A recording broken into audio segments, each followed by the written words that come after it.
Nous recevons aujourd'hui la porte-parole de l'organisme Citoyens au courant, Mme Lorraine Caron. Bonjour, Mme Caron. Bonjour. Alors, il y a du nouveau avec l'Office national de l'énergie sur les pipelines dans la région. Mais avant de commencer, parlez-nous un petit peu de l'historique suite à votre rencontre qu'on a eue là, en mars dernier ici à C'est sur la télé. Il y a beaucoup de choses qui se sont passées depuis le printemps je suis venue vous parler du projet d'Enbridge 9B. Premièrement, entre mars et juin, plusieurs municipalités ont adopté des résolutions pour demander à l'Office national de l'énergie d'ordonner des tests hydrostatiques, des tests de pression à l'eau. Pas seulement dans la région. Non, dans la région de Vaudreuil-Soulanges, mais également à Argenteuil, et tout le long du tracé, en fait, du pipeline. Toutes les 6 MRC, 23 municipalités, ainsi que la communauté métropolitaine de Montréal ont demandé ces tests afin de garantir la sécurité, l'intégrité du pipeline. Et donc, l'Office national de l'énergie n'a pas pu faire autrement qu'effectivement exiger des tests hydrostatiques sur le pipeline, mais n'a seulement exigé que sur 3 tronçons du pipeline. Donc, ça correspond à environ 10 du pipeline. Donc, à ce niveau-là, nous étions déçus parce que nous aurions préféré qu'ils demandent des tests sur l'ensemble de la canalisation. Toujours appuyé par les élus. Oui, les élus exigeaient également sur l'ensemble du pipeline. Donc ça, à ce niveau-là, on n'était pas très heureux, mais on était au moins heureux du fait que le standard de pression pour le test était le bon. Mais coup de théâtre, en plein été, au mois de juillet, l'Office national de l'énergie a décidé d'abaisser la pression des tests à la demande d'Enbridge. Et donc, les 3 tests qui avaient été ordonnés se sont faits à une pression réduite. Et donc, là, à la fin du mois de septembre, l'Office national de l'énergie a approuvé les résultats de ces tests-là. Et là, donc, la compagnie Enbridge est en mesure maintenant de débuter l'exploitation du pipeline. De l'ouest en est. D'ouest en est cette fois-ci, parce que la canalisation 9B d'Enbridge, c'est un vieux pipeline qui a 40 ans. Initialement, ça voyageait le pétrole d'ouest en est. Puis ensuite, dans les années 90, il y a eu une première inversion du flux, donc pour changer, de s'en aller de l'est vers l'ouest. Et là, maintenant, on demande une nouvelle inversion. Et puis, c'est principalement pour acheminer du pétrole de l'ouest de l'Alberta ainsi que du pétrole de schiste qui provient des États-Unis pour alimenter les raffineries de Suncor ainsi que de Valero à Lévis. Et puis, c'est pas nécessairement du pétrole qui est destiné pour le Canada, là. Dans le cas du projet d'Enbridge 9B, il y a une grosse partie du pétrole qui va être raffiné à la raffinerie de Suncor à Montréal-Est. Puis ensuite, l'autre partie du pétrole va être mis sur un bateau qui ça va s'en aller à Valero à Lévis. Maintenant, on ne sait pas avec le pétrole qu'est-ce qu'ils vont faire avec. Est-ce qu'ils vont l'exporter? Ils vont le garder pour le marché ici? C'est très difficile de le savoir. Donc, il y a 2 projets de pipeline qui sont devant l'Office national de l'énergie qui ont chacun un rôle. Oui, 2 gros projets qui touchent notre région. Donc, je viens de parler de Enbridge 9B. Et l'autre? Il s'appelle Énergie Est et il est promu par la compagnie TransCanada. Donc, ce projet-là, si on peut regarder un peu les différences principales avec le projet d'Enbridge, premièrement, c'est un projet qui vise à convertir un gazoduc, un gazoduc qui part d'Alberta, qui s'en va à peu près jusqu'en Ontario. Donc, c'est un pipeline existant qu'on va convertir. Puis là, on va rabouter à ce pipeline-là un pipeline neuf qu'on va construire et qui va entrer au Québec par Rigaud, qui va passer sur la rivière des Outaouais, qui va s'en aller le long de la rive nord du fleuve pour traverser le fleuve Saint-Laurent, s'en aller jusqu'au Nouveau-Brunswick. Il va être neuf, ce pipeline-là. Cette portion québécoise-là va être neuve. Parfait. Oui, et c'est un pipeline qui va transporter 1,1 million de barils par jour de pétrole issu des sables bitumineux de l'Alberta. On a appris également qu'il y aurait un train de chaleur terminal Oui. qui va se rajouter à ces deux projets de pétrole. La région, finalement, comporte des pipelines, mais comporte également le rail du CN, le rail du CP. Et donc, dans le cas de ce troisième projet-là, c'est un projet de la compagnie Chaleur Terminale qui veut acheminer du pétrole issu des sables bitumineux en utilisant les voies ferroviaires du CN. Donc, par jour, à compter de 2017, il y aurait 2 convois par jour. Chaque convoi aurait environ 120 wagons-citernes qui vont contenir l'équivalent d'environ soit 70 000 barils par jour qui vont être acheminés jusqu'à un port à Belle-Dune au Nouveau-Brunswick. Puis à partir de là, ça s'en va pour l'exportation en Inde, dans les pays asiatiques, en Europe. Mais là, ça veut dire que ces 3 projets-là, ces 3 projets de transport de pétrole, 2 par oléoduc et 1 par voie ferrée, ça va passer dans la région de Vaudreuil-Soulanges? Oui, tout à fait, parce que les 2 pipelines entrent dans la région de Vaudreuil-Soulanges. Et la voie ferrée également. La voie ferrée aussi passe à travers la région de Vaudreuil-Soulanges. Et s'en va à Montréal, puis après ça, ça s'en va... Oui, ça sillonne le Québec jusqu'au Nouveau-Brunswick. Maintenant, l'organisme que vous êtes la porte-parole, vos interventions sont sur le projet d'Enbridge actuellement. Principalement, nous avons travaillé très fort à informer les élus municipaux. Ils sont toujours derrière vous? Oui, la plupart des élus municipaux, je dirais,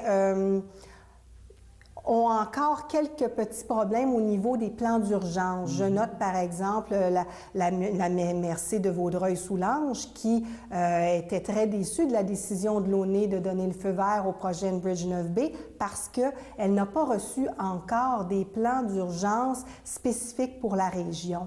Il y a le maire de Bois-des-Filions, qui est également préfet de la MRC de Thérèse de Blainville, qui, le 1er octobre dernier, lorsque nous avons appris le feu vert par l'ONE de Enbridge, s'est exprimé lors de l'Assemblée de la communauté métropolitaine de Montréal, disant qu'il y avait un profond malaise par rapport au fait que le maire Denis Coderre avait jugé satisfaisantes les réponses de l'Office national de l'énergie. Et le maire Coderre, lui, était satisfait et se disait qu'il allait se montrer vigilant encore, mais il était quand même satisfait. Le maire de Laval, lui, avait mentionné qu'il avait reçu des plans d'urgence, mais qu'il y avait encore des petites affaires à peaufiner, mais que lui aussi avait quand même un malaise par rapport à ça. Donc, il y a encore des municipalités qui se sentent pas prêtes du tout pour ce projet-là. Dans les plans d'urgence, ils ont quand même mis un fonds de réserve pour pouvoir remédier en cas de sinistre. En fait, la MRC de Vaudreuil-Soulanges avait demandé un fonds de prévoyance, ce qui est très différent de ce qui a été voté par le gouvernement fédéral. Le gouvernement fédéral a adopté une loi au printemps qui exige que les compagnies pétrolières aient une assurance d'1 milliard de dollars en cas de déversement. Mais une assurance, c'est pas la même chose qu'un fonds de prévoyance où on a déjà l'argent mis de côté pour prévoir ce genre d'événement. Donc, la MRC a quand même beaucoup de choses qu'elle avait demandées qui n'ont pas été répondues. Une fois maintenant les élections sont terminées, qu'est-ce que le regroupement va faire dans les prochaines semaines avec le nouveau gouvernement en place? Bien, nous allons examiner les options parce que nous ne sommes toujours pas satisfaits du fait que l'Office national de l'énergie n'ait pas demandé d'essai hydrostatique sur l'ensemble du pipeline à la bonne pression. Ça, c'est quelque chose qu'on demande depuis le début. Nous avons formulé plusieurs demandes de révision administrative envers l'ONE à ce sujet-là. Puis on est en train d'examiner nos options pour voir si notre cas est assez solide pour aller en recours judiciaire. Et si tel était le cas, bien là, on va avoir besoin d'un peu d'aide financière pour pouvoir entrer dans ce processus-là. Qu'est-ce qu'on peut faire? Est-ce qu'on peut avoir de l'information avec l'organisme des citoyens au courant? Nous avons un site Internet qui s'appelle faitpipeline.com que les gens peuvent aller visiter. Nous avons une page Facebook, les citoyens au courant. Nous sommes sur Twitter pour ceux qui aiment tweeter à la fois Citoyens au courant et Fait Pipeline. Et bien sûr, ce que vous pouvez faire une fois que vous êtes informé, c'est de parler à vos élus. et essayer de soulever la question parce que c'est vraiment au niveau des élus. Nous, les citoyens au courant, nous avons fait tout ce que nous pouvions pour alerter les élus, pour signifier à quel point nous considérons que l'Office national de l'énergie a priorisé l'intérêt des pépinières au détriment de l'intérêt pour la sécurité publique, la protection de l'environnement. Donc, s'il y a des choses à faire, c'est de nous suivre, de nous contacter, de parler à vos élus, parce que malheureusement, tous les comités de vigilance qui sont en place ne sont pas nécessairement indépendants. Et vous revendiquez vraiment que les tests hydrostatiques soient faits sur une partie du secteur? C'est ça que l'organisme revendique? Nous revendiquons sur l'ensemble de la canalisation, mais c'est sûr que, par exemple, la MRC d'Argenteuil, ce qui est important pour elle, c'est qu'au moins le test se fasse sous la rivière des Outaouais, sur le tronçon qui passe sous la rivière, parce que ce sont des endroits de conséquences très graves. Et ça, l'Office national de l'énergie ne l'a pas demandé à l'entreprise? Non, en fait, les 3 tronçons que l'Office a sélectionnés, ce sont 2 tronçons en Ontario et 1 tronçon au Québec qui était situé à Mirabel. On a eu beau examiner toutes les données techniques qui sont publiquement disponibles pour comprendre pourquoi l'Office a choisi ce tronçon à Mirabel. Et vraiment, c'est incompréhensible. Les citoyens au courant, nous avons écrit à l'Office national de l'énergie pour demander à ce que ce soit l'ensemble de la canalisation, mais en plus, on a essayé de montrer que le tronçon qui passe sur la rivière, sous la rivière des Outaouais, entre 2004 et 2012, on a vu le nombre d'éléments d'usure quintuplé. Donc, on ne comprend pas pourquoi l'Office national n'a pas choisi un endroit plus névralgique pour faire ces tests. Qu'est-ce que les élus peuvent faire pour se faire entendre de l'Office national de l'énergie? Bien, les élus sont les premiers qui devraient avoir la responsabilité de porter nos préoccupations envers l'Office national de l'énergie. Mais malheureusement, la plupart des paliers gouvernementaux, les comités qu'ils ont mis en place pour faire soit du suivi ou des comités de vigilance, ne sont pas nécessairement indépendants. Si on regarde, par exemple, au palier fédéral, l'Office national de l'énergie est composé d'anciens employés du domaine des pétrolières. L'ancien directeur de l'Office national de l'énergie et maintenant travaille pour TransCanada. Donc, on a finalement, au niveau de l'organisme réglementaire, des gens qui ne sont pas totalement objectifs, impartials. Au niveau du gouvernement provincial, par exemple, nous avons une unité de vigilance permanente sur les hydrocarbures. Mais à cette table-là, ils invitent régulièrement la compagnie Enbridge pour les informer et pour prendre de l'information avant de faire finalement leurs évaluations et leurs recommandations.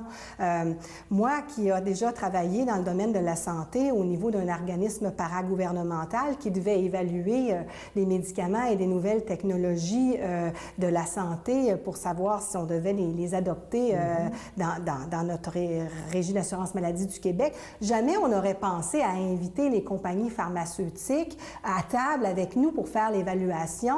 Et jamais on n'aurait pris l'information directement d'eux et seulement cette information-là. On utilise l'information scientifique, on utilise les documents envoyés, mais on ne s'assoit pas à table avec eux. Donc, au niveau provincial, au niveau fédéral et même au niveau, je dirais, de la communauté métropolitaine de Montréal, M. Coder a instauré un comité de suivi qui est composé de l'Office national de l'énergie, de la CMM, de l'unité de vigilance permanente sur les hydrocarbures du gouvernement du Québec, mais également d'Enbridge. Donc, même s'il y a des processus en place pour faire du suivi ou pour avoir une certaine forme de vigilance, les joueurs ne sont pas tous indépendants. Donc, c'est très dommage que les citoyens aient à avoir le fardeau d'avoir à faire ce suivi-là et puis d'être vigilant et puis d'amener toutes ces questions-là. On aimerait faire autre chose, mais on sent qu'on n'a pas le choix de faire tous ces aspects, d'examiner tous ces aspects-là et de les porter à l'attention de nos élus. Bien, écoutez, c'est tout pour cette entrevue. Merci d'avoir accepté l'invitation. Alors, on rappelle aux téléspectateurs qu'on peut avoir de l'information sur le site web de l'organisme Les Citoyens au courant. Merci beaucoup. Merci, Mme Caron.